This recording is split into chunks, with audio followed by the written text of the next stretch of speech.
Welcome to episode 97 of Southern Gospel Now. Greg Goodman, your host, updating you on some of the current happenings in Southern Gospel music. Southern Gospel Now is brought to you by Daywind.com, where you'll find Southern Gospel soundtracks and music. That's Daywind.com. We start this week with prayers and well wishes for Jimmy Fortune. Jimmy just underwent quintuple bypass surgery. Doctors were pleased with the procedure and have indicated if everything goes right, Jimmy should be able to resume normal activity within 12 weeks. We'll continue to offer up prayers for Jimmy, his wife Nina, and his daughters.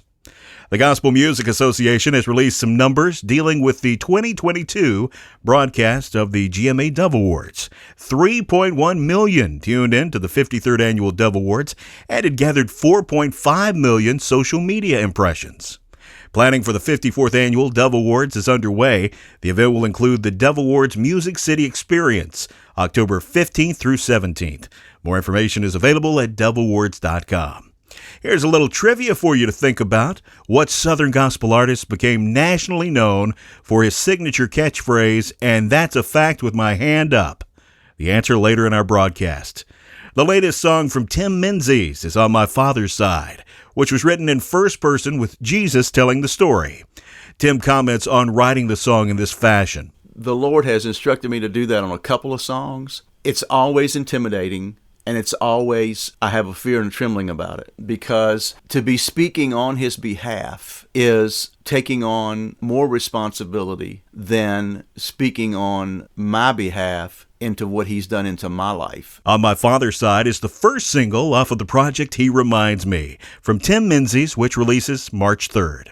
Not every song that the Sound anticipated got on their current project, God is Real. Here's Levi Mills of the Sound. There were a few songs that we wrote that didn't end up making the cut. There were a few songs that some other writers wrote that we felt we really needed to record, Pieces being one of them. When we had these other songs, there are obviously things that get left on the cutting room floor. That's not to say that people won't ever get to hear them, because we'll probably record some of them at some point. There's always things that get left on the cutting room floor, and in this particular case, though, I feel like the record that was completed was the best it could have been. Tribute Quartet works hard to give fans a great show when they see them live. Gary Casto talks about the balance involved. One thing is that we try to have a balanced program. You know, our agency is the Harper Agency, and when they get phone calls about Tribute Quartet after a concert, the one thing they always say is that they had such a balanced program. We try to have the humor, we try to be fun, but at the same time, we try to bring the message, and we just sing. We feel like when we choose songs for an album, if we have to set up a song every night, every song, then we question, is that song really good enough? Because a song should be able to set itself up. It should be able to tell the message. So in a tribute quartet concert, you're just going to get lots of singing. The current single for Wilburn and Wilburn is He Could Love What Was Left of Me.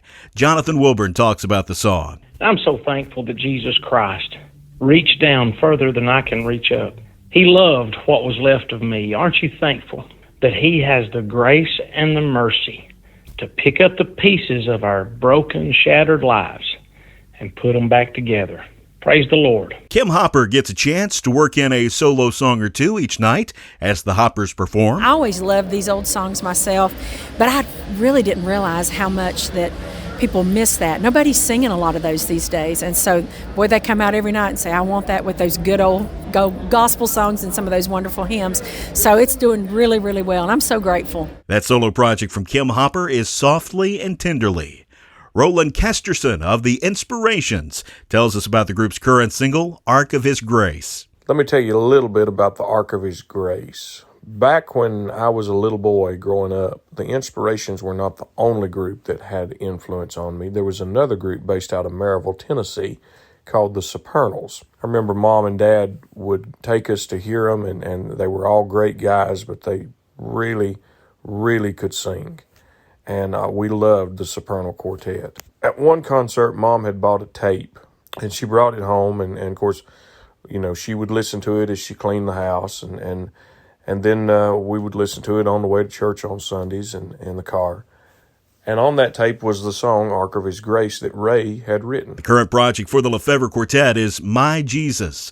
Mike LeFevre says he's been surprised by the response of the audience to the project. As we were putting together the project, My Jesus, we were strategically picking songs that would fit into the program that we were currently using each and every night at churches and concerts. And when you look at a lineup of songs, you often think, boy, if we had a great ballad right here or another ballad that would go here or an up-tempo song. We had all this in mind while we were putting this CD together. Little did we know that the project would turn out to be one of our most requested. Circling back to our Southern Gospel trivia, what Southern Gospel artist became nationally known for his signature catchphrase, and that's a fact with my hand up? Many of you knew right off this was Wendy Bagwell. Southern Gospel Trivia is powered by Murray's Expanded Encyclopedia of Southern Gospel Music. Taking a look at the Power 50 weekly chart, The Sound takes top honors with Never Not God. Congratulations to The Sound.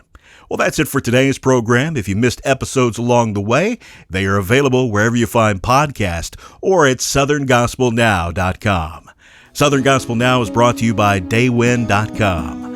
I'm Greg Goodman. Thank you for listening. Remember to love your neighbor, and I'll see you next week for another edition of Southern Gospel Now.